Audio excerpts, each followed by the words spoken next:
H.G. Wells is best known for his science fiction novels. He was born in Bromley, England. As a young boy, he worked as a draper's assistant and a teacher. His now cult classic, The Time Machine, catapulted him to fame. Thereafter, he devoted himself to writing entirely. This was followed by a series of science fiction novels, including The Wonderful Visit, The Invisible Man, The War of the Worlds, The First Men in the Moon, and others.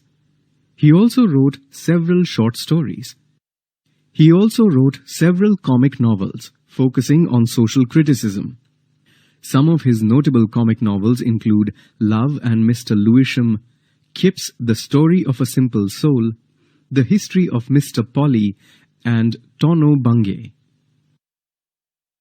He was nominated for the Nobel Prize 4 times. The story Footprints Without Feet is an excerpt from his science fiction novel The Invisible Man. It is a comic account of Griffith, a scientist and lawless man, and how he escapes from being caught by becoming invisible. Here is the summary of the story Footprints Without Feet by H.G. Wells.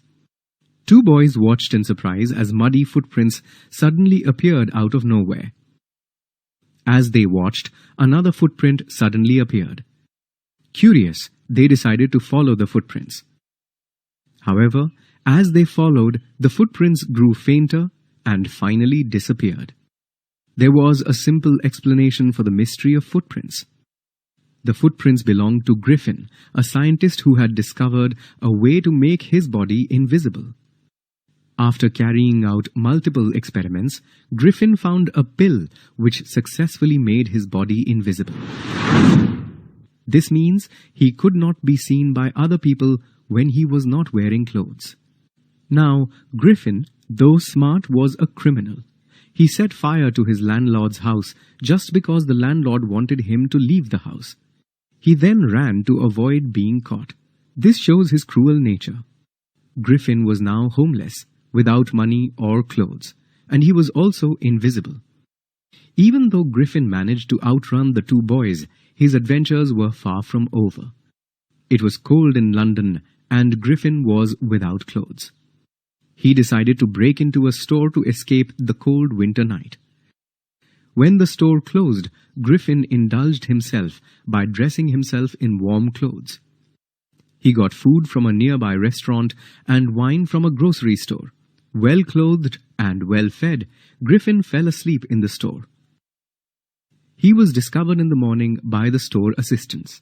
The only way he could escape was to take off his new clothes and run away as fast as he could. Now he was naked in the cold winter air again. So Griffin decided to go to Drury Lane. Drury Lane housed different theatrical companies, and Griffin thought he could find clothes to disguise his face and body there. In one of the stores, he found a false nose, dark glasses, whiskers, bandages, and a large hat to disguise himself. He attacked the shopkeeper from behind to escape. He also robbed him of all his money.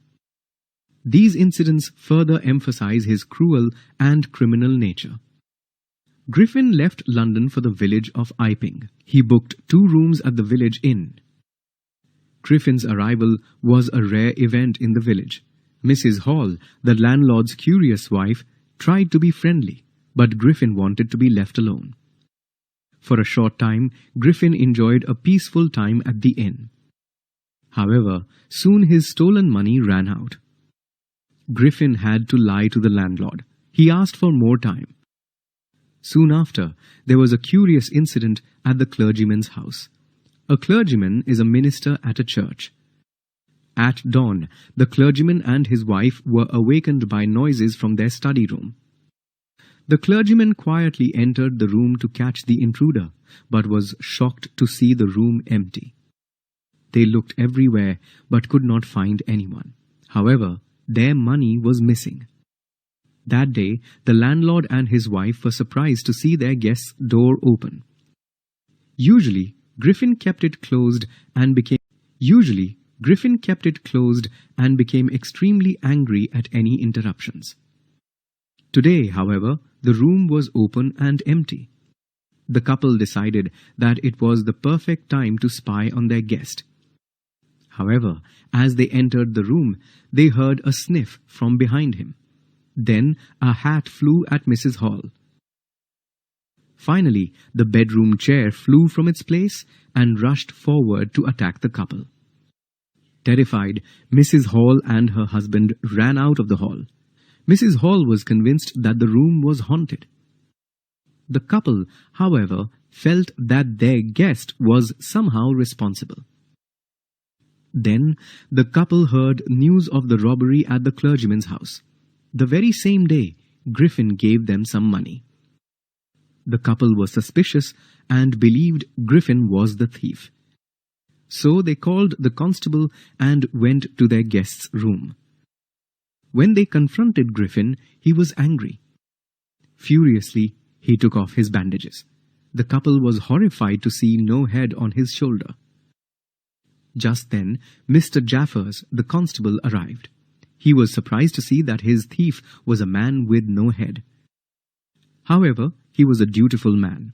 He tried to arrest Griffin, but found it increasingly difficult as Griffin started shedding his clothes. People tried to help the constable, but how do you capture an invisible man? They got hit by invisible blows, and poor Jaffers was knocked unconscious. Griffin managed to get himself free since no one could lay their hands on him.